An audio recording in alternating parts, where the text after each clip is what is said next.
Rafiki yangu, nataka kuambia kwamba kuna wanyama ambao wanaishi ndani ya maji na kuna wanyama ambao wanaishi kwenye ardhi.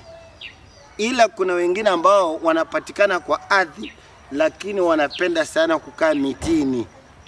Mifano ni nyani. Na kwa hawa nyani nimewaambia kwamba kuna aina tofauti tofauti ya nyani. Sasa huyu nyani ambaye nataka kuambia mambo yake anaitwa kima. Kwa hivyo karibuni sana kwa stories za Daddy na Moving Pictures Kenya. Zamani za kale kima alikuwa ni rafiki mkubwa sana wa mamba. Jina jingine anaitwa gwena. Walikuwa marafiki. Sasa ilivyo ni kwamba mamba anaishi ndani ya maji na kima anapenda kukaa sana sana kwa miti ambayo ina matunda kama miembe. Utapata hapo kima wanapenda kule kuna makorosho, yani matunda tu. Na akimaliza kula hapa ataruka akiwa kule juu hadi kwa mti mwingine. Sasa wakati fulani, wakati wa jioni, mamba angetoka ndani ya maji kwenda kumtembelea rafiki yake kima. Kima akiwa kule juu wanazungumza. Anayapopoa na kuyatunda matunda madogo akimrushia rafiki yake mamba. Kwa hivyo alipokuwa ametunda matunda mazuri, siku moja mamba akamwambia, rafiki yangu, naona umekula matunda haya na mwili wako na afya nzuri sana. Na mimi ningependa siku moja unitembelee ndani ya bahari kule ambako ninakaa, ili uweze kujua sisi huko tunaishi maisha aina gani. Lakini lengo lake lilikuwa amfanye kitoweo.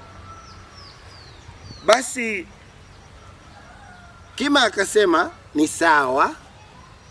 Siku ya kesho wakati wa asubuhi nitakutembelea, nishinde na wewe mchana kutwa na usiku kucha, yani hata nikalale kule. Rafiki yake mamba akasema naam, wazo zuri sana. Karibu sana katika ufalme wa majini. Kule utawaona mamba wenzangu, utawaona kobe, utawaona kasa na wanyama wengine wa majini. Bila shaka utafurahia. Asubuhi na mapema kima akakimbia kwa nani? Kwa rafiki yake mamba. Mamba akawa na furaha. Akaanza hisabati zake. Hesabu yangu ni kumfikisha katikati ya bahari. Wakaenda. Alipofika katikati ya bahari, mamba alimwambia rafiki yake kima, unajua mimi nimefurahi sana vile umefika hapa. Na bila shaka mama yangu ni mgonjwa sana. Ilivyo ni kwamba daktari amesema ili yeye kupona ni lazima aile roho ya kima. Kima akaona basi niko taabani hapa. Lakini kwa sababu akili ni mali na akili ni nywele, kila mtu ana zake. Kima akamwambia si hoja, hata kama ni mimi, kwa sababu wewe ni rafiki yangu, nitajitolea nife ili mamako afanye apone. Ila rafiki yangu mamba, wajua sisi kima huwa tutembei na roho. Roho zetu huwa tunabakisha juu ya nini?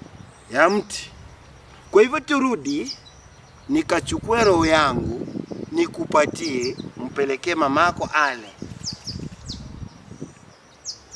Kwa sababu ya ujinga wake mamba akamrudisha.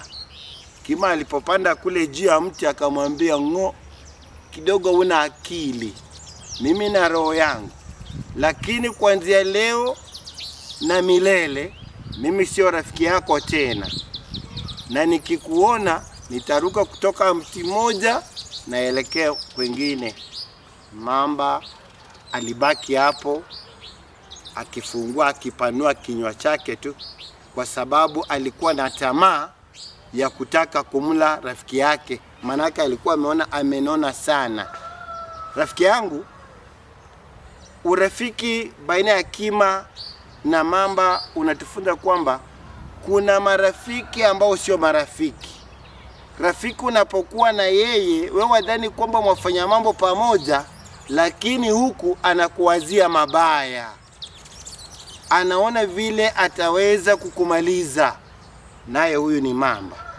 Tusije tukawa na tabia kama za nani? Za mamba. Tafakari sana. Na katika hadithi zingine nitawafahamisheni urafiki baina ya fisi na ng'ombe.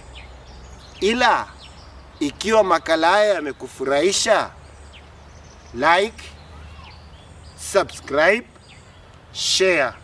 Na ukitaka kutupata ama kunipata, nambari yangu ya simu ni